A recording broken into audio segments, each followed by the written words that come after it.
1051. Nowadays, it's in comedy, even in the world, everything's like so homophobic. Like how back in the day were y'all able to do things like men on film or wear dresses and nobody be up in arms about it? Well, here's the thing. It's like, men on film really was edgy even for its time, but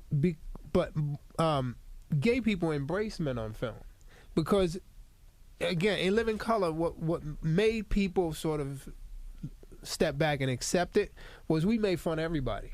So if we was just making fun of gay people, then they probably wouldn't have. Gotcha. But if you gonna laugh at me, you gotta be able to laugh at you, right? So that's sort of the philosophy of the show.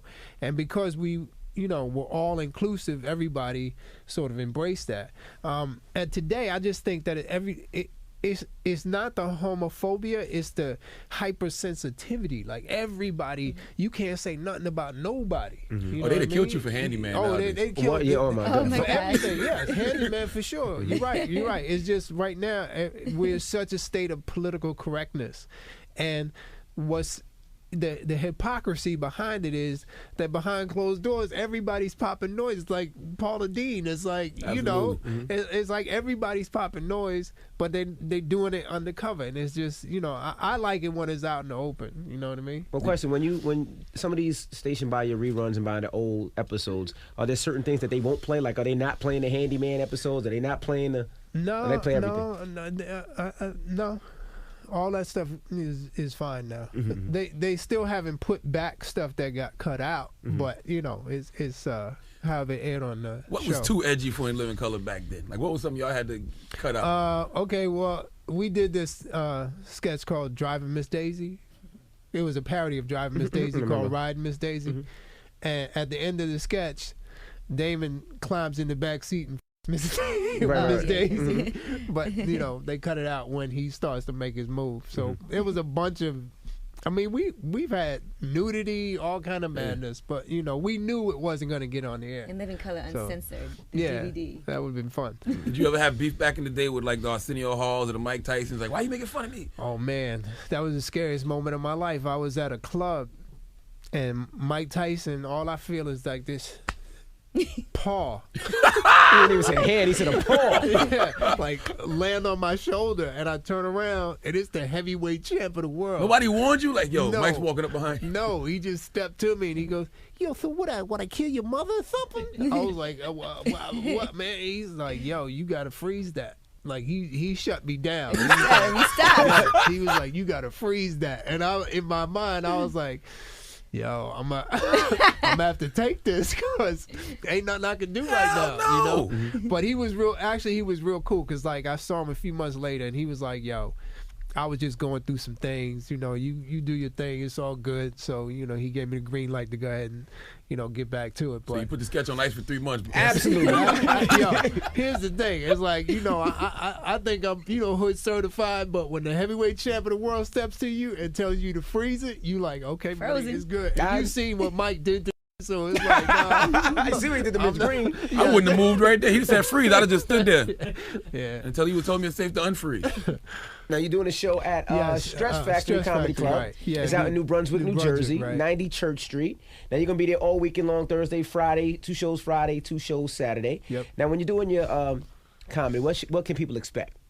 Is it going to be like In Living Color? Because a lot of people are going to come there and they want to see In Living Color. Sketches. Yeah, they want to see sketches. It's not going to be characters and sketches. It's straight stand up. Just talking about growing up and being married, having kids, getting divorced, all the whole life experience. Your new girlfriend, I'm sure you have to talk about her.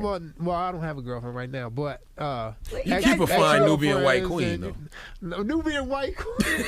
Hold on. No, I'm single right now. So now you have to talk about that in your comedy. I do. Nothing is off That's the limits. thing. You don't date a comedian because they all break up.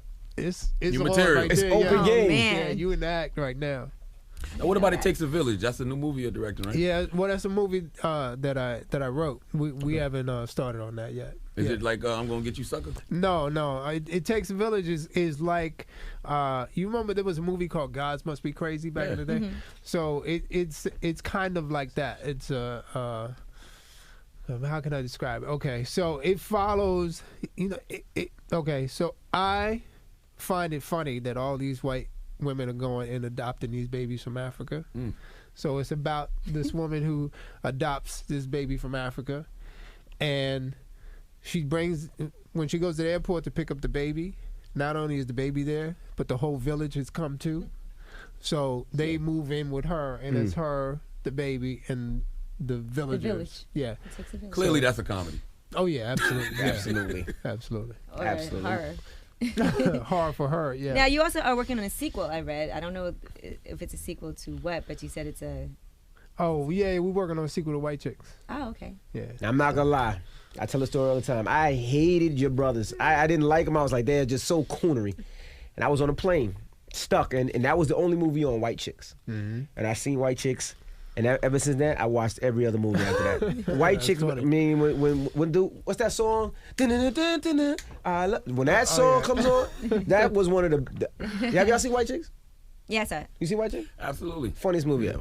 So people used to say that about the Wayans all the time. Oh, the Wayans are coons. Like, how did you ever respond to that? A lot of people used to say that about your brothers. About my brothers? Yes. No, the whole family, actually. Really? I never heard that. How would I respond? I would know how to respond to that. I don't think I've ever done anything that's coonerish. So I don't think so. Yeah. I think sometimes people also don't see the movies, and they might see like White Chicks and then assume that like Yeah. Envy did without even having seen it and judge Right. something. That's Because true. we're very critical of each other. That's true. What do you think about Tyler Perry, too? Here's the thing about Tyler Perry. Tyler, it's like everybody has their audience, right? And so, if you're not Tyler's audience, you may not like what he does. Right. But he has a huge audience. There are people out there who love what he does. So I got to give a man his respect and his props. All of us who come into this business have no training at all. It's just people with dreams who figure out how to make it happen. So Tyler Perry's a guy who came out of nowhere. He's a force of nature. He was homeless. Yeah, Yes. he's sleeping in his car. Exactly. And, to go from where he began to where he's at now, and in terms of the business, he has moved the business side of business forward for African Americans in a way that no one could imagine. You know what I'm saying? Some of the things that he's been able to do. So, like I said, you got to give a man his respect on what he's managed to accomplish. Whatever he has fallen short, that's nobody's gonna be perfect. So yeah, he has places he can grow. But like I said, for him to go from sleeping in his car to owning a studio, it's like And employing a whole lot of people. Yes, Right. exactly. Keenen Ivory Wayans is like the RZA, man. The RZA of Wu-Tang. Like he's like the RZA. He had all those guys on The Living Color. You got your family. Yes. And you're like the architect of the whole situation. But it's it is all about family. It's like that for all of us.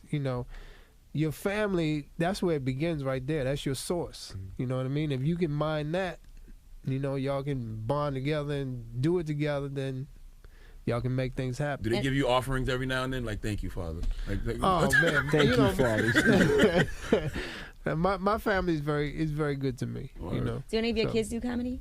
Not yet. They do comedy on me, but they haven't gotten to the stage yet. Because I know they Damon gonna get Wayans, there. his son. Oh, his son, that's a chip off the old block right there. His son is the truth. He's funny. All right. Well, Keenen Ivory Wayans, we appreciate you stopping through, and we'll definitely check you out at Stress Factory Comedy Club in New Brunswick, New Jersey. Thursday night, Friday night, 7:45 and 9:45. Saturday the same. And it's the Breakfast Club on Power 105.1. Keenen Ivory Wayans. Real people, real celebrities, real talk. Join the Breakfast Club. Blast off in your ear. Weekday morning, 6 to 10. Only on Power 105.1.